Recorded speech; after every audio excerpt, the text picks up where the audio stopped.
At the end of my book, I've got sections where I've written red flags to look out for, what to do in an emergency. I've got a fake email that I've kept from 8 years ago, which I dissect and we look at. And I really do give some practical steps for people to date safely online and how to get themselves out of an emergency if they're in one, like I was.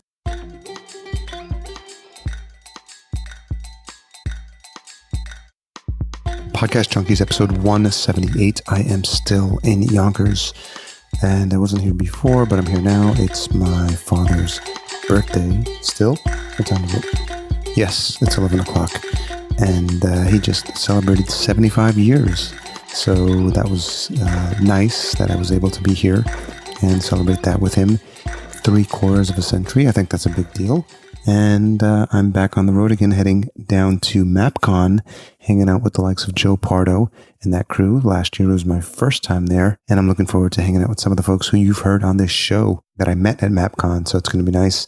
As you might imagine, there'll be some more interviews coming out of that conference. In case you missed last week's show, I had a great conversation with Craig Price, host of Matinee Heroes.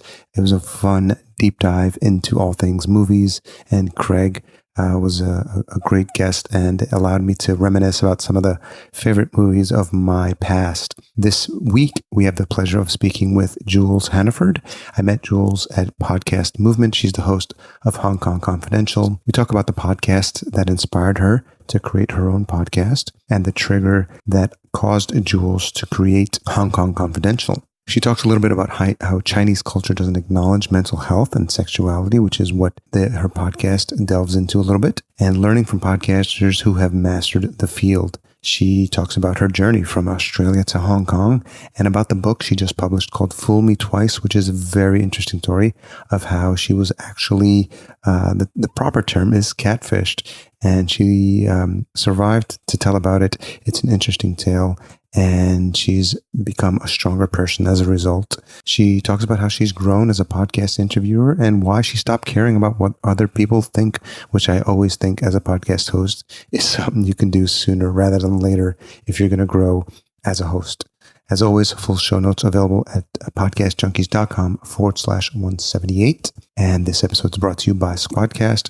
If you know what a double ender is, from radio terms and radio days, it's 2 high quality audio files as a result of having a remote interview. And in the past, you'd have to do this by recording on an actual piece of software on your laptop and getting those 2 files sent over to the host. Squadcast.fm makes it super easy for you to do now because it's all through a browser, no software to download, and it's all controlled by the host. And you end up with 2 high quality WAV files, which result in an amazing conversation that sounds like both people are in the room.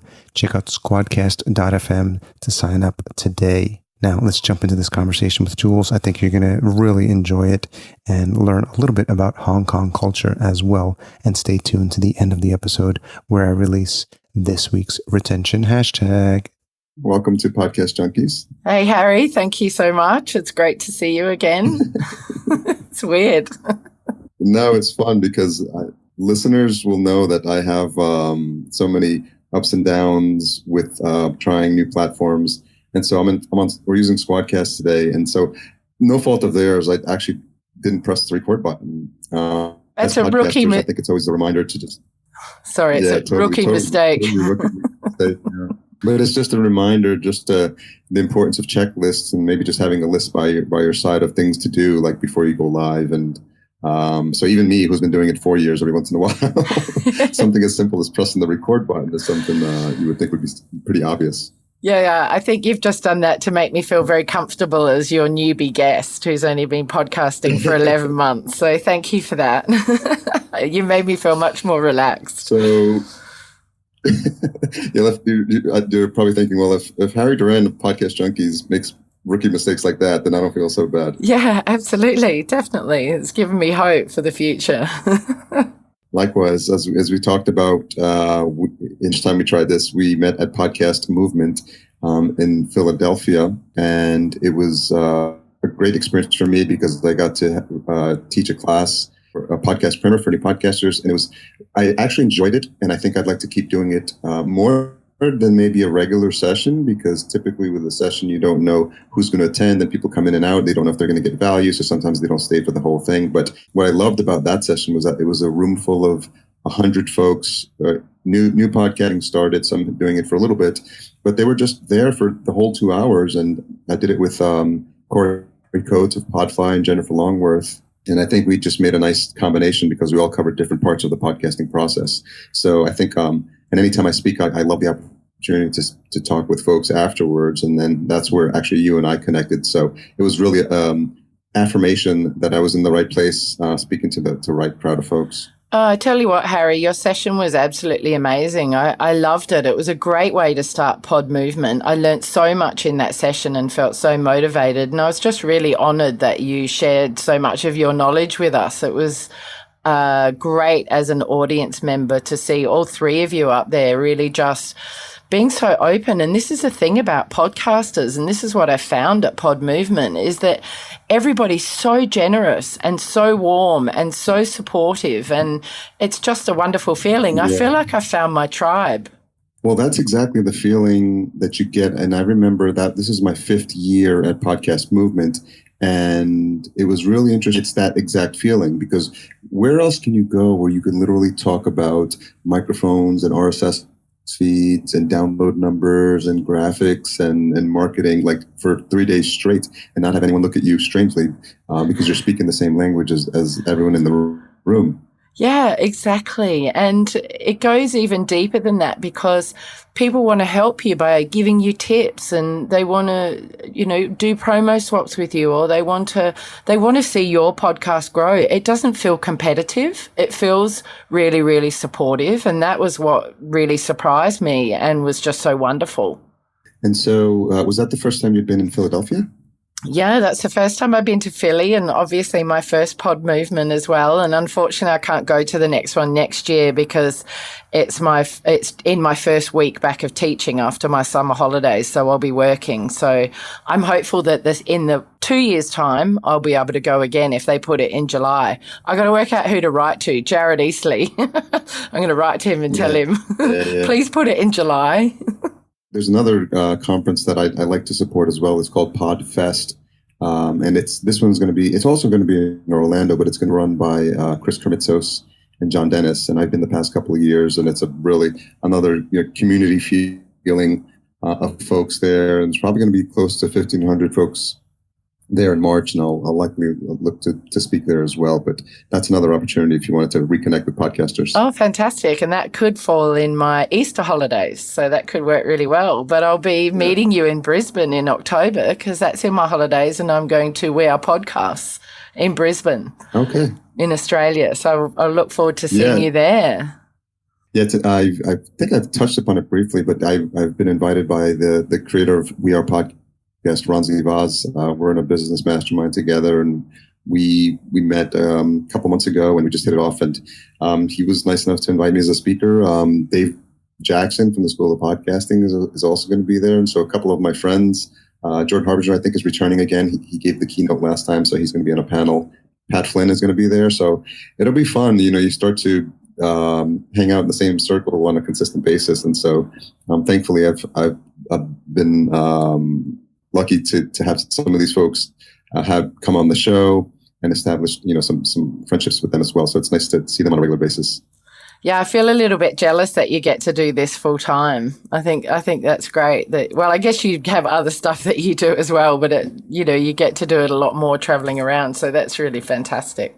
Yeah, and I'm doing a bit more traveling now, testing out a bit of the nomadic lifestyle. I'm spending some time here on the East Coast. I hadn't seen my parents in a while, so I've been here for a couple of weeks, and then I'm heading down to Florida to visit a friend in Naples. So I'm going to be working remotely from there, and I think I've been lucky enough, as to your point, that I've been able to build a business, my company Fullcast, which is what we do is now we produce a podcast for other folks, and so it's nice in this day and age because of all the tools that are available to us, like this podcast that we're using now, like Slack, that we can work remotely pretty efficiently.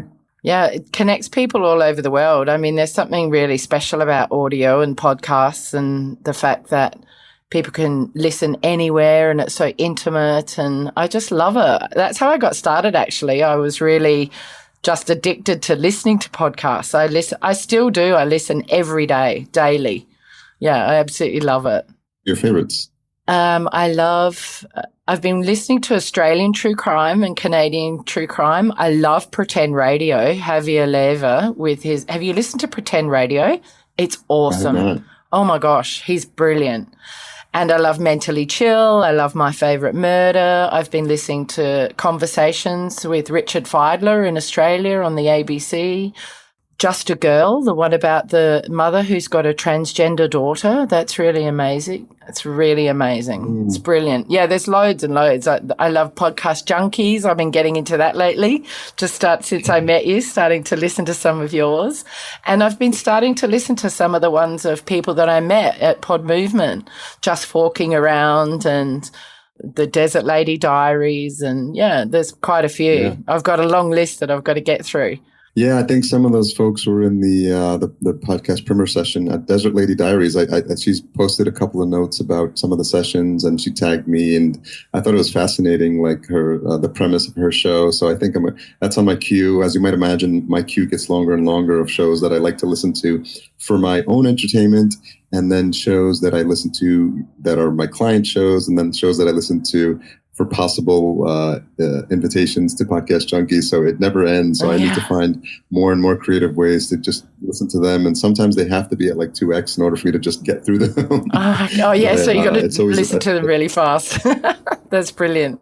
And it's something you get used to. But I think, it's important. And I think I like the platform as an opportunity for me to expose listeners to shows that they may not otherwise have heard. Like I know that I don't know that a lot of people would have known about your show, Hong Kong Confidential, if it hadn't been for us meeting there and for me putting a platform out there for folks to hear about the shows. And it's just really, at the end of the day, this show is about me scratching my own itch, about my curiosity that makes it more interesting for the listeners, because I want to expose people to things that I'm interested in. And by virtue of that, if people like me and my tone and the way I converse with people, then I think they'll at least give some of the shows a shot and just expand their horizons, which is what I'm after.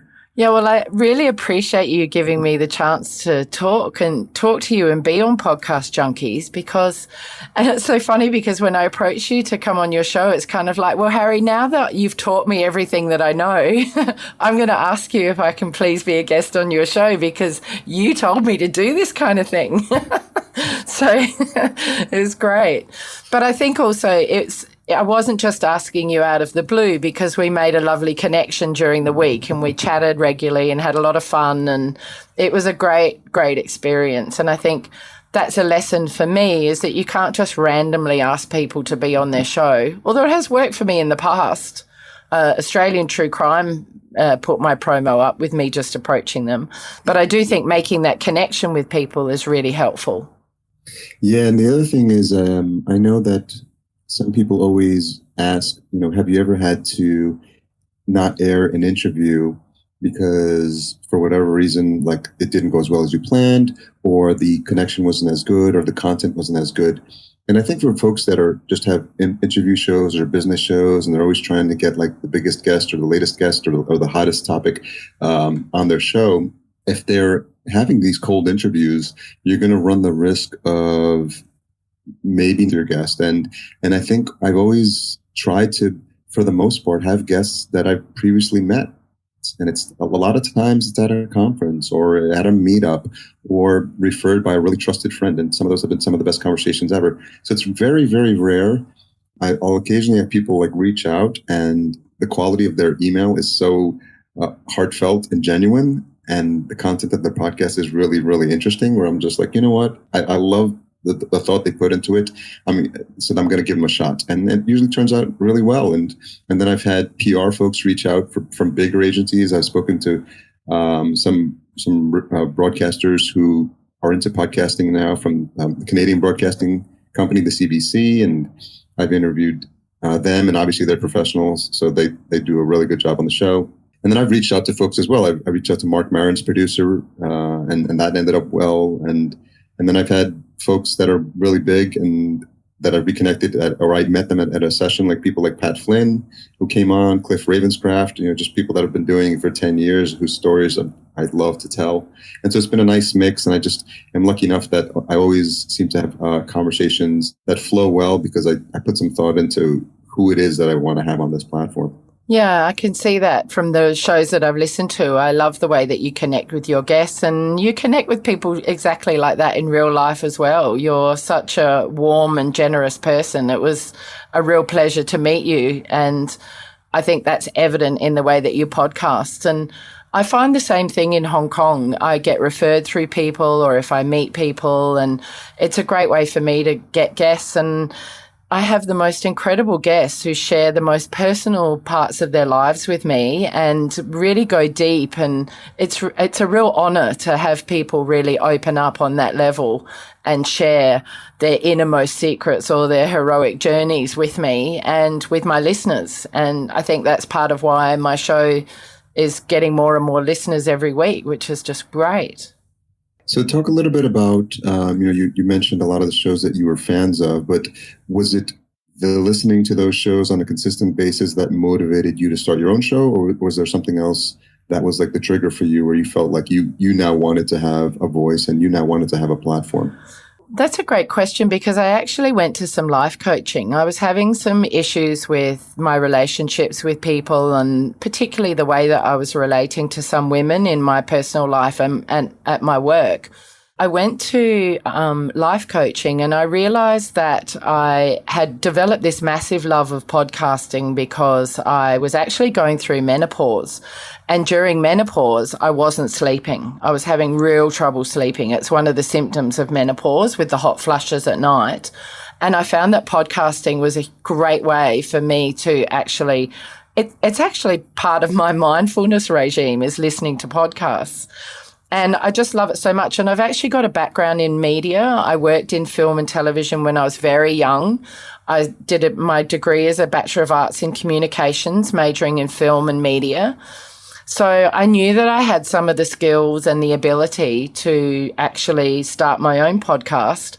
So I just, after this 4 sessions of life coaching, just decided that I needed to do something creative. I needed to stop watching hours and hours of reality television and actually get off my butt and do something that was more meaningful. And I did a 21-hour course with some young guy in Melbourne on Udemy, which cost me about $7. And then I bought all the equipment on Amazon.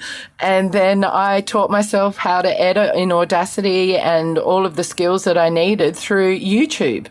And here I am today, and I have not looked back. It's changed my life with the people that I've met. And in fact, one of the most life-changing parts was having people share their innermost secrets with me, and that inspired me to finish writing my book. I don't think without having podcasts that I would have had the courage to finish the book. It's about me being scammed in internet dating, and I was scammed and injured. I lost money and I was injured by this guy. Based on the fact that my guests, were able to be so open with me, I thought, well, have the courage and you be open and finish your book. So I did. That's an amazing story. And I think it just speaks to your drive and your initiative or your passion or something that was moving you inside to tell your story, because I think part of you probably realized that in the same way people helped you in your time of need, by having a platform to have these conversations with folks and by writing the book, I think those were 2 avenues for you to, as a form of catharsis, release, some of what you needed to release, but also then now, by virtue of doing that, show people that it's okay to talk about these topics. And I know you had someone on recently that was talking about depression, which is not something that's depression and anxiety, and it was not a topic that's very common. So I think anytime you have those platforms, it's just had this ripple effect because people hear those stories and they hear it from someone that's like in Hong Kong. They wouldn't relate to it if it was something that they heard in the States or in the UK or in Australia, but they hear it in Hong Kong. They hear someone in their native, who's got the same accent as they do or is Chinese and talking about topics that are not usually talked about. So I think it's fascinating what you're doing. And so I'm just curious about what the reaction has been for people when they hear topics like that being discussed so openly. Yeah, you're absolutely right. It is. And you know what? Depression and mental health issues and even issues of sexuality or gender and stuff like that are not really discussed in Chinese culture. It's kind of don't ask, don't tell sort of attitude. And so people are not sort of actively disowned or chucked out of their families, so to speak, but it's not really spoken about. And Olivia, the girl that I interviewed who was suffering from bipolar and depression and anxiety, she went through a hugely difficult time because her friends just kept saying, get over it. And her family didn't want to know about it. And even her bosses were saying, you've got to hide it. You can't be open about it. And for her, she really wanted to speak out about it so that other people who were suffering from the same mental health issues would be able to speak up and get the help that they need, because there is help out there for people who are suffering from mental health issues or domestic violence or abuse or any of these serious issues, even, being scammed on the internet. There's ways that you can get help, but people often don't know what they are. And I think that through my podcast, the reaction has been amazing. All of the reviews and the feedback and the texts and the comments that I get on social media are all positive. It's been 100% positive so far. Touch wood. Let's hope it stays that way. But it really does seem that people like talking or like hearing people talk about the more difficult issues because they're universal themes that are relatable to everybody on some level. When you started the show, did you know that you were going to be doing this format? Is it all interview based? And you're coming up on 50 episodes. Have they all been interviews, or have some been solo as well? No, they've all been interviews, and I knew right from the start that that's what I wanted to do. It was really my favorite genre of podcasts. I absolutely love hearing people's stories, and storytelling, I think, is an intrinsic part of every culture in the world has storytelling. And I think that everybody has a story. Every single person you talk to, if you're a good listener and you're able to connect with that person and ask the right questions and show empathy and really be interested in what they've got to say, they've got a story that they can share with you. So I knew right from the start that I wanted to do an interview style show, and it's been entirely interview style, and that's how Hong Kong Confidential will stay. With my book, Fool Me Twice, I do want to turn that into a podcast, and that's going to be more of a narrative, true crime style podcast. And I'm in the process of rewriting that and into a audio podcast form. Well, my daughter's helping me with that as well. And I'm hoping to put that together in a sort of 6 to 8 part series, a little bit like Dirty John, which is another one of my favorites. Oh, my God. And have you listened to The Teacher's Pet from Australia? To which one? The Teacher's Pet. Have you listened to that? That's an amazing true crime podcast. It's killing it. It's probably the top podcast in Australia. You've got to check it out. I tell you, it's one of the best. And I have no affiliation with it whatsoever. I don't know. Well, Dirty John was interesting because I actually got to interview Hernan Lopez, who's the founder of Wondery, which is the network that it was launched on. And it was in Los Angeles, and it was a partnership with the Los Angeles Times. And it was a sort of moment.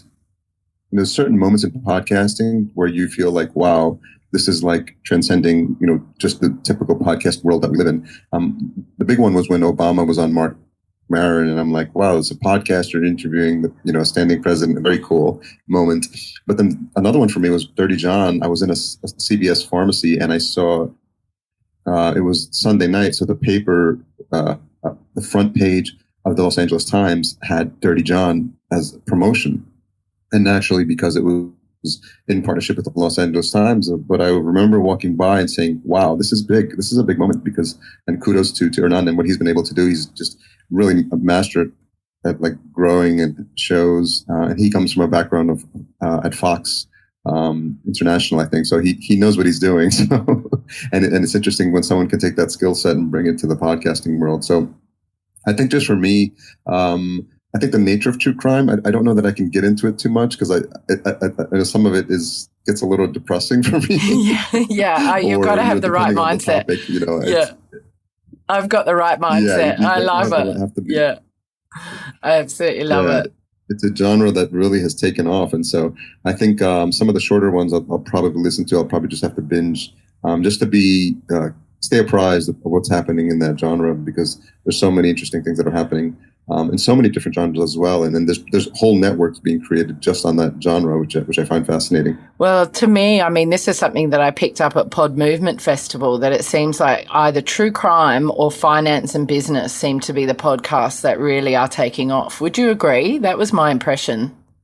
Yeah, I mean, it's always been like that. And obviously, the financial and business ones seem to have more visibility just because of the nature of how they do well from a marketing perspective. Because like some of my friends who have podcasts that are in the entrepreneurial space, I think it's the nature of an entrepreneur to always figure out, like, how do I get the word out about my show? So I think of John Lee Dumas, who is making probably close to $3 million a year in podcasting. And it's no secret because he actually publishes on his website. Yeah, so you can go to Entrepreneur on Fire or eofire.com and it'll literally tell you how much he made that month. Oh my gosh. And him and Pat Flynn are very transparent about what they've done and how they've been able to grow, their podcasting empires. And it's all started with like consistent content, which they then turned into courses, which they then turned into like live events and teaching. So what's fascinating is just having the discipline and to do what for a lot of people might be difficult. I remember we were in the speaker's room and John was in there. He said, what happened is when I started, I went after a niche that it was difficult to enter. So he's like, if you go somewhere where the challenge is high and the bar is high, you're not going to have a lot of competition. So for him, back in whatever it was, 2012, he went after a 7-day-a-week podcast, which everyone told him was like the most ridiculous thing you could ever do. But he came from a military background. He's like, no, I'm going to do it. And in the beginning, he would record 8 episodes in one day. He would batch them so that he'd have all his episodes done for the week. And if you think that's amazing now, like last year at Podcast Movement, he told me now he records 15 episodes on one day and 15 the next day. And that takes care of his 30 episodes for the month. Oh, so as you might imagine, very, very, very few people are going to have the discipline to do something like that. And so, kudos to him for understanding that he needs to like step up his game if he's going to compete at that level. Because he knows that and it's for anyone who wants to take on something that will to do it. If you do it in a way where people can see there's a lot of work involved, you're not going to have a lot of competition. So if you have the opportunity you have that first mover advantage. But if someone were to try 7-day-a-week podcast now, it wouldn't have anywhere near the success that John has had. So, I think of that, and I think of shows like my friend Erica Mandy has a show called The Newsworthy. It's just a 7-8 minute show. It's news, and she calls it Fast, Fun, and I always forget the third one. I think it's Fast, Fun, and Informative or something like that. She does a show every day as well. It comes out at 4 a.m. Eastern every single day, and she has a background in news. She was a reporter for 10 years. And again, it's like not a lot of people are going to have the skill set and the discipline to do something like that. So anytime you can do something at that level, I think is where you're going to separate yourself out from the rest of the folks. And thank you for saying that, because that's really made me just think right now that Hong Kong is a great opportunity to build something like this, because there aren't that many English-speaking podcasts in Hong Kong that I can find. It's growing slowly, but, there's only about 8. There's not that many coming out of Hong Kong. There's a few more in Cantonese. But there's never been I think there was one podcasting festival maybe 10 years ago, but there hasn't been a podcast festival. We're going to try and get one going next year. There's opportunities for teaching and building sort of a network and connecting here in Hong Kong, and having a background as a school teacher would really help me be able to build that, I think. So that's a real possibility. So, and I went to, I learned so much at Podcast Movement. It was amazing. And I went to John's session, John Lee Dumas, and it was amazing learning about funnel marketing and all that sort of stuff. It was incredible. Yeah, and I think what's interesting is when you see a lot of the established, we call them. So what we do, I call ourselves indie podcasters because it's a lot of like the folks that started. We just are a podcast about a specific hobby, and we didn't come from a background in radio, so we call the radio folks the procasters. And so, interestingly enough, a lot of the procasters, they have the background, they have the skill set and the training and the education. So they've got the great voice, and they know how to deliver their messages on radio. But what's interesting is when they come to the world of podcasting, their shows sound great and they put a lot of time into production. But I think where they stumble sometimes is that they don't know how to market their shows, and they don't know how to make money with their shows, because that's not their background. And I think they sort of roll their eyes at all these marketing podcasts. And so there's something to be said for like learning from the people who do that part of it really well, and not your eyes at them or saying like, oh, they're just in it for the quick buck. I think there's a happy medium, because you can do, they say that if you, do what you, love every day, then you'll never, well, something like if you do what you love, you'll never work a day in your life.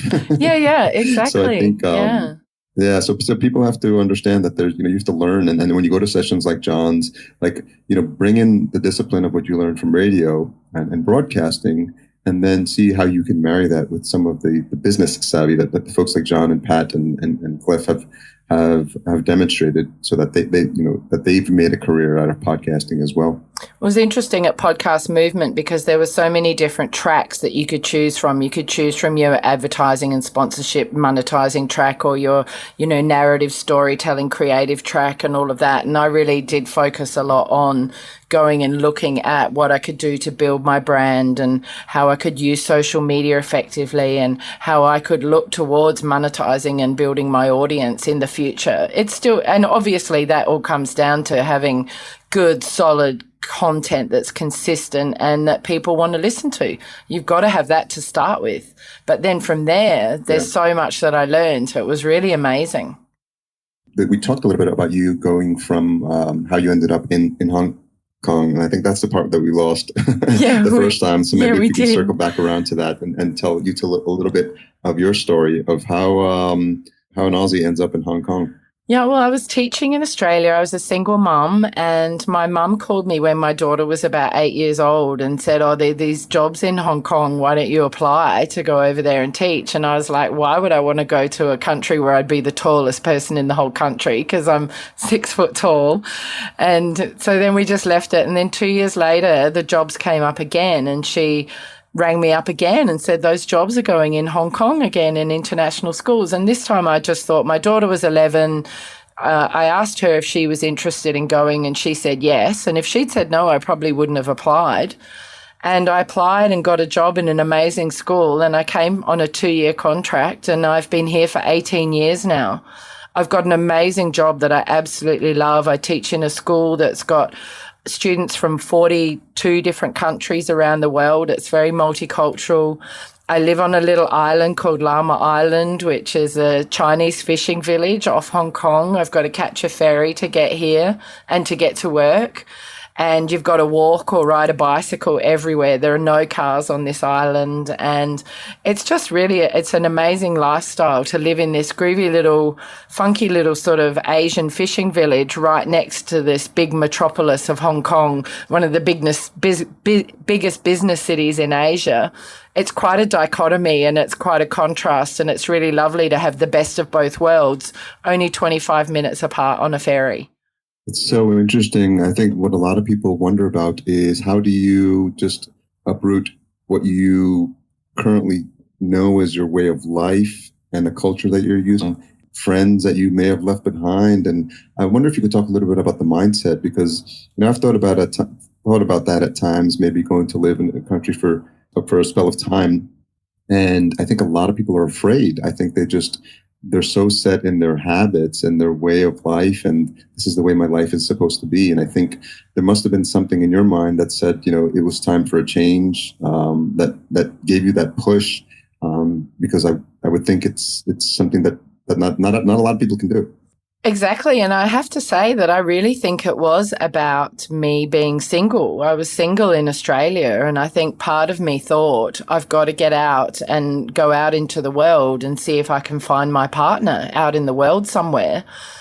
And I didn't really realize that Hong Kong wouldn't be an ideal place for me to find a partner because, first of all, it's such a fast-paced city that it's really everyone's so busy and people work long hours and it's very hard to meet people. It's predominantly Asian and I'm 6 foot tall and looking for somebody taller, and everybody tells me that that's a flaw that I have and I should let that go, but unfortunately I can't.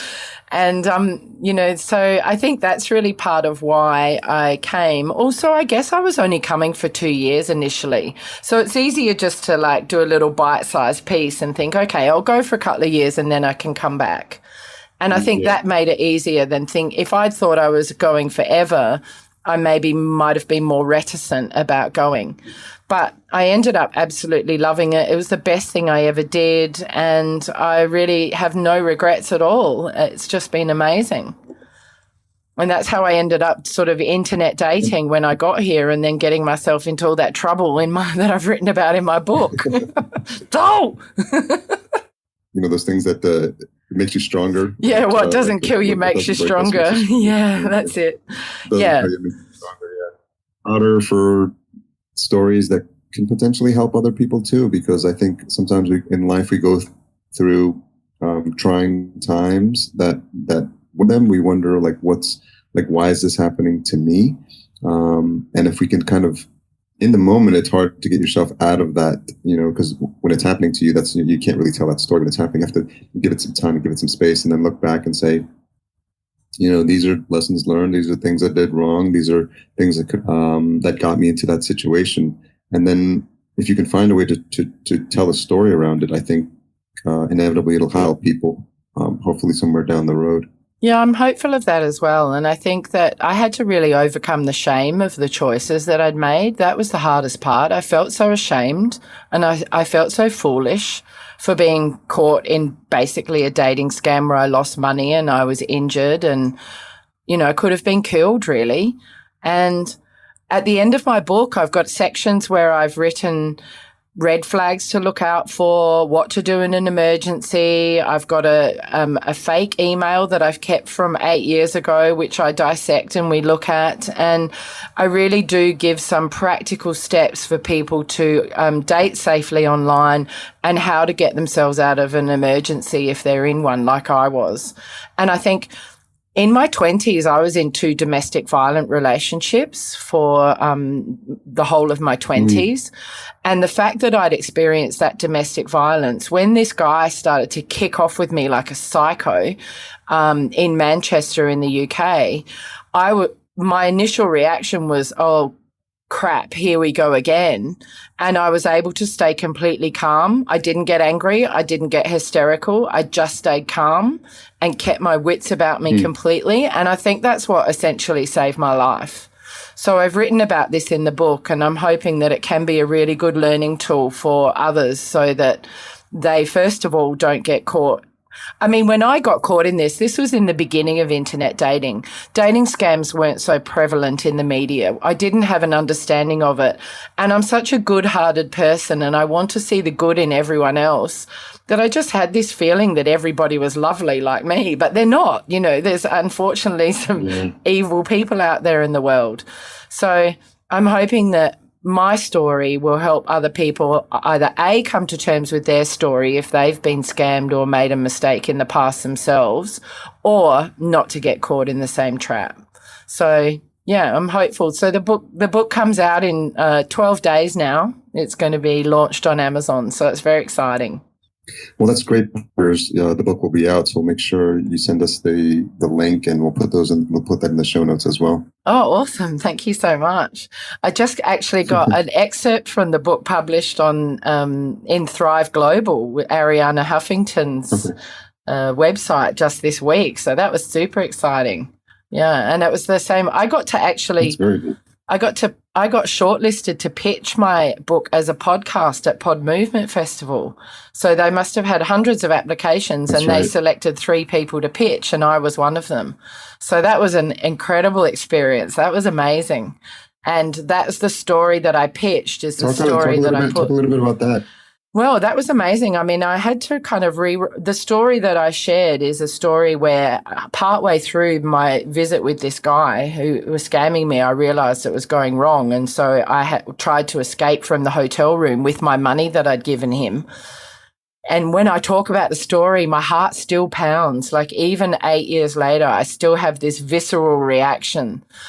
And I wrote that story for the pitch, and I told that story before I introduced the podcast. And it was just such a wonderful experience to be shortlisted, to have the opportunity to pitch it, to have an audience of people. And that night when we all went out to the markets for that party afterwards, I had a lot of people coming up to me and saying they want to buy my book and congratulating me on the pitch and telling me how what I'm doing is really brave and helpful. And it was just great. Like, it was so rewarding. And the Audible people seemed really happy with the 3 pitches. There's one guy that pitched on the CIA and another girl that pitched a fiction science fiction story, and my story about being scammed on the internet. So still waiting to hear. But even if nothing comes of it, it was an honor to be selected, and it was an amazing experience to have that opportunity to pitch. Yeah, that's really good, because I think anytime and when I've taken speaking courses and training. And so, like, every time I get the opportunity to tell my story, even though I'm doing it like what you saw, because there was part of it where I tell people like what my background is and how I ended up where I ended up. And I think anytime you can have the opportunity to practice that, like you did with your pitch, I think it's just better for you. The more you tell it, the more you'll get better at telling it and relating to people, connecting with people, because I think it's something that people can vibe with. And they say, like, if you're just going to give them the information, or if you're just going to talk about your podcast, that's one thing. But if you're going to tell the story of how you ended up how you ended up creating the podcast and why you did, and how you ended up writing the book and the story behind it, I think people then can relate to you as a person, and they just feel like they can connect with you, so that any content that you produce, they'll feel more drawn to it because they appreciate you and the story you're telling. Absolutely. And I wanted, in both my podcast and my book, I wanted to keep my voice. I wanted to be authentic and be really writing in my voice. And I try to be wholly myself whenever I podcast as well. And I don't put on any airs and graces, or I don't pretend to be something that I'm not. And I certainly am okay with showing my flaws and my mistakes, because I think it's important and I think it can make a difference. How have you're, like I said, up to about episode 50, how do you feel you've grown as a podcast interviewer? I think I've become better at listening, like really listening. And I think in the beginning, I would research and write my questions and send the questions to the guest and keep referring to my questions. And I think now I do it much more organically and much more naturally. And I think one of my best skills is really listening to what's being said and responding to what's being said. And I think that's a key skill as an interviewer. Would you agree with that? Yeah, I definitely would agree. And I think what's important is realizing that you need to be okay with like silence sometimes, because people are thinking about that's one of the main reasons that I do video, because I want to try to at least get some sort of body language or eye contact connection with my guests. And I don't know if you can hear it, but we've got apparently some landscaping now going on. Oh, is that what that was? It's so funny. That's interesting. In the world of podcasting, the show must always go on. Yeah, so, absolutely.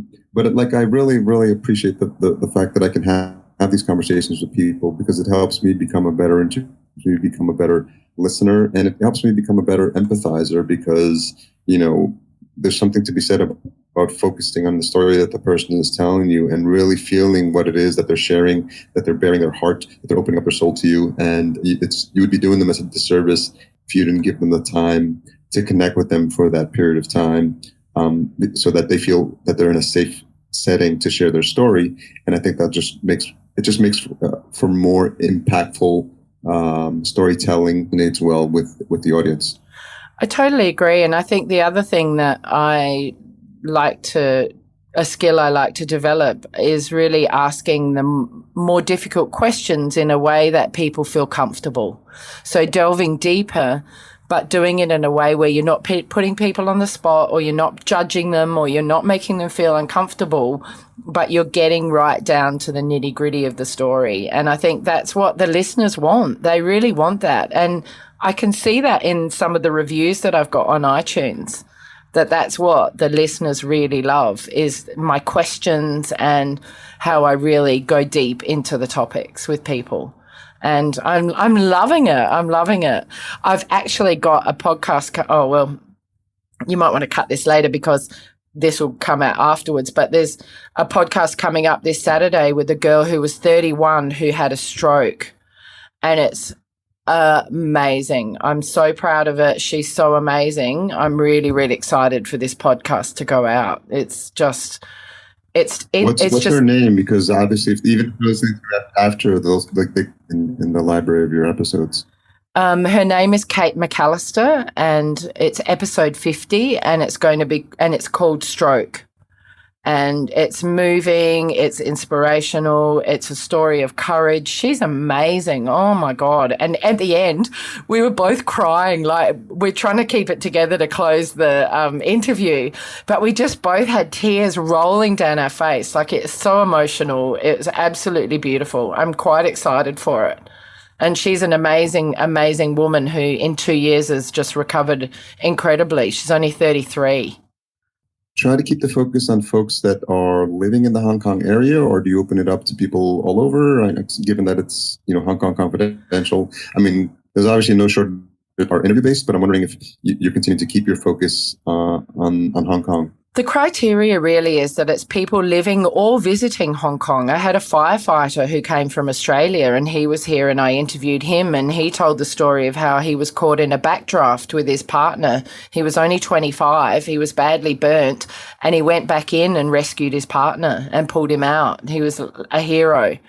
So the criteria at the moment is I want it to be face-to-face, because like you, I love to have that actual connection with my guests, because I think you can hear it. And that's why I think it's so important that we're doing video. And it's great to do it in person. And the criteria really is just anybody. So when you're here, Harry, I want to interview you for my podcast when you come to Hong Kong. And also, definitely. I did actually do an interview over the summer with my nan, who is 100 years old. So I interviewed her in Australia. She's 100. She's got all her marbles. She's amazing. She lived independently on her own in her home until just the last few months. And I interviewed her about her life. So I'm going to deviate from my own rules and put that podcast up a little bit later, because I think people will love to hear it. It's a really amazing story. And to just think that this woman's 100 is brilliant. What's interesting is that when you first get started, we set up these rules that we think are maybe because we saw other people do them, or we think that we need to conform to some sort of standards. And I remember early on, I would say, I'm only going to speak to podcasters who have 50 or more episodes, because then they're demonstrating that they're really taking it seriously. And I've had, people who have had less than 10, because I just was so fascinated by their topic. And I think at the end of the show, at the end of the day, it's my podcast, so it's my rules, and I can, whatever I feel that I want to do. I think that, my listeners at this point, they talk about this idea of know, like, and trust, right?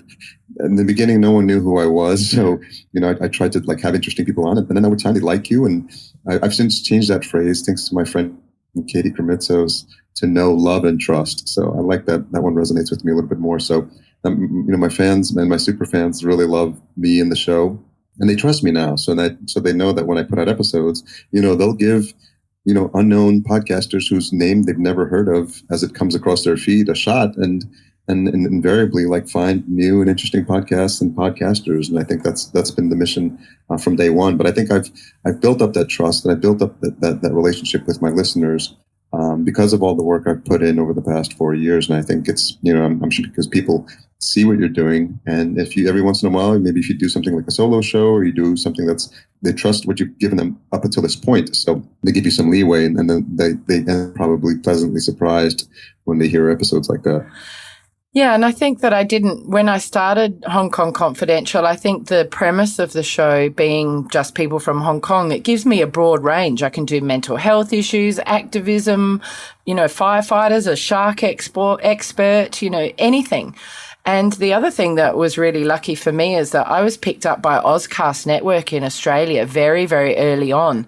They gave me a chance when I was very new. I mean, I was probably only 15 episodes in, and they picked me up, and that's been really helpful for me just to have them there helping, promote my brand and guiding me and giving me support. And that's been amazing. But I think, you're now giving me another amazing opportunity. None of your fans are going to have heard of Hong Kong Confidential. And I really, really cannot tell you how much I appreciate this opportunity and you taking a punt on me and including me in your show. It really means so much to me. So I've got a lot of people behind me like you, like Ozcast Network, like Australian True Crime. Canadian True Crime are going to run my promo in September. Like, unbelievable. It's amazing. So this is why I really feel like I've found my tribe, because the support I'm getting is ridiculous. And something that I've learned is if you don't ask, you don't get. And if you ask, it's amazing what can happen. Like the doors that are opening, because I'm just asking people if I can go on the show or do a promo swap. It's been amazing. Josh Hallmark is another one. He's been amazing and so supportive as well. There's a whole bunch. So I feel very, very privileged. I'm not even at one whole year of podcasting yet. So I feel very, very lucky. So thank you so much.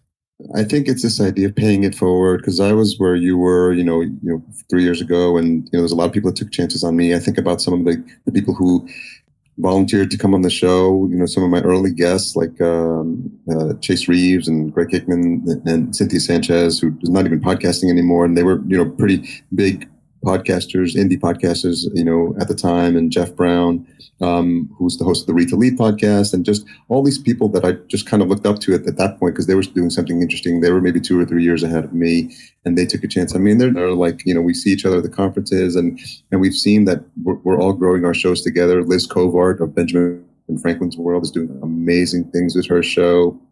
And it's just fun to come across these friends that we all started roughly around the same time.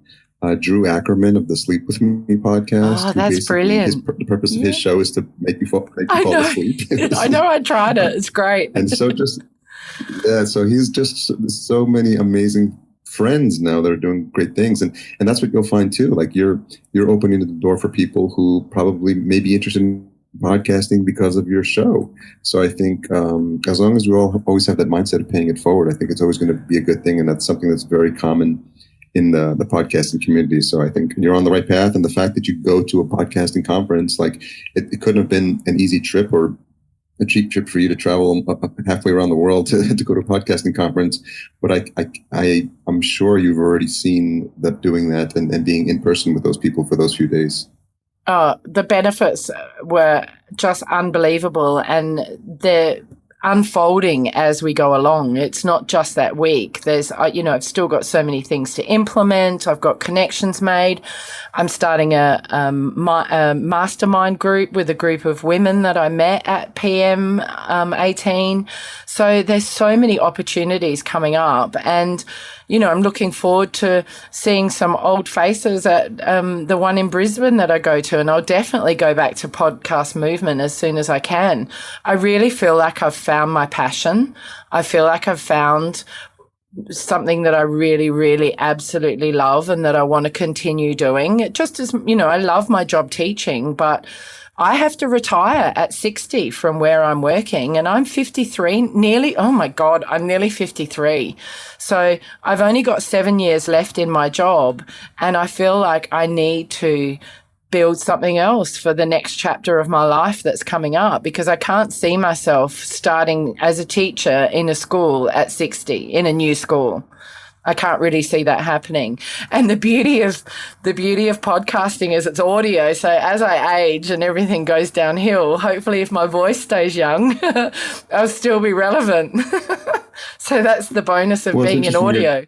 Yeah, and you're learning a skill but that's, I think, just going to be getting more and more popular. And the fact that you know how to produce a show now is going to be very helpful. And so I can clearly see you moving and transitioning to, a business that has more and more podcast related, especially if you focus on the niche of where you are, maybe something having to do specifically with the location in Hong Kong or the fact, and you can podcast about that, or you can have like this network of like-minded shows. So I think the sky's the limit, and I think you're already on the right path, and you've probably gotten a taste of what's possible by seeing some of the sessions and podcast movement. So definitely kudos to you for thinking that way. And I definitely think you've got the discipline and the focus to get something to launch something successfully. Well, thank you so much for your having that faith in me, Harry. I really appreciate it, and I'm going to give it my best shot. That's for sure. And even if it doesn't take me anywhere more than where I am now, I'm absolutely loving what I'm doing. I'm absolutely loving it, and it's changed my life. It really has changed my life. And meeting people like you is just a absolute bonus. It's brilliant. So thank you so much. Yeah. and so a couple of questions as we wrap up that I like to ask all my guests. The first is, what is something you've changed your mind about recently? I've changed my mind about worrying about what other people think of me, and I did a Brené Brown course recently. I did a Rising Strong course with a Brené Brown facilitator, and that was amazing. And it really made me think about, don't take on the criticism from the cheap seats. It's only people that are in the arena giving it a good go that you should worry about. And I think that's something that I've changed my mind about. I'm going to try and be more resilient to criticism. I like that one a lot. Don't take the criticism from the folks in the cheap sheets. Yeah. Like Stuff them. What is the most misunderstood thing about you? I don't know if it's misunderstood, but the anomaly in my life is that I've been single for 30 years, and I don't have a partner, and I haven't had a partner for many, many years. So I think perhaps the most misunderstood thing about me is that I don't know whether other people don't think I'm worthy, or I don't think I'm worthy of love, or whatever, but that part is missing from my life. So in some ways, I think perhaps I'm misunderstood that, I'm happy being single. I'm not. I think it's interesting because it's good to verbalize something like that, and I get a wide variety of answers sometimes, which is why I like to ask the question, and it makes people think about it. And I think I'm a firm believer in putting intentions out into the universe, and so I've had some interesting intentions go out from this manifested somehow. So I keep telling my guests, like, if you have something you want to put out there, the more we can put it out and put that vibration and change that frequency to like a high fun and putting a positivity out. I'd be interested to see what happens, and I'll put that out. I'll tweet you if I ever meet anyone. I'll let you know that something shifted and changed. But you know what, to be fair, because I'm been writing and podcasting and teaching full time, I've been so busy I haven't had time to even think about it. So that's actually been really nice. It's not something that's been in the forefront of my mind. And that actual desire for intimacy since menopause has shifted a lot. So that's really actually a relief. Since I hit menopause, I don't have that desperate need for that physical contact or intimacy with people. So that's really nice. So things are a bit lighter and easier. If that's too much information, you can cut that out. No. That's what happens on the show. We start to have hour-long conversations, as I'm sure you've experienced yourself. Yeah, absolutely. Absolutely. So much for reaching out, because I knew from the moment we connected that, we were like-minded. We had like-minded energy, enthusiasm. So I'm really happy that we hit it off. And I sort of always knew that I was going to make the invite, and then you asked anyway. So it seemed like the perfect timing. And it's just this idea of, continuing to have jokes and telling their stories. And so I'm really appreciative for you opening up, telling your story, and sharing with my audience, and taking the time to do that. And I'm really appreciative of you for having me on your show. I had an instant connection with you when I met you, and I hope we'll be friends for life now. I really, look forward to seeing you again at other festivals around the world and staying in touch on social media. So thanks very much, and good luck with your show, and good luck with everything that you do. And finally, thank you for sharing all your knowledge with us at Podcast Movement. That was really, really so valuable and amazing. Okay. Where can folks track you down online? So people can find me. I'm Facebook, Hong Kong Confidential. I'm on Twitter at Jules Hannaford, HANNAFORD. I'm on Instagram, Jules_HK, or Hong Kong Confidential, or Fool Me Twice.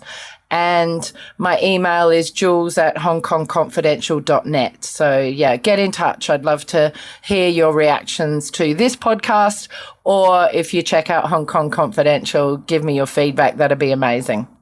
And as usual, all those links will be provided in our show notes. So thanks again. Hope you have a fantastic day. Yeah, you too, Harry. Thank you. See you later. So thanks again to Jules for coming on the show. Always a good sport. It was so much fun. We had Podcast Movement when we first met. She showed up at a podcast primer that I gave the day before Podcast Movement. And then, long story short, we ran into each other throughout the conference, and we ended up hanging out at karaoke together, which is always a fun time. Make sure you check out the full show notes at podcastjunkies.com/178. Intro and outro music composed by Cedar and Soil, cedarsoil.com for his fantastic catalog of music. Stay tuned next week for my conversation with Wynn Charles, host of the Ask Wynn podcast. And don't forget to sign up for our newsletter to receive my weekly updates when episodes go live. Podcastjunkies.com/8tools. If you made it this far, you are looking for the retention hashtag. It is Hong Kong Jules. Hong Kong JULES. That's the hashtag. And you can tag myself at podcast_junkies and Jules at Jules Hannaford, JULESHANNAFORD. Thanks for everything you do to support the show and for joining me on this crazy ride that is Podcast Junkies. I love you guys. I'll talk to you next week.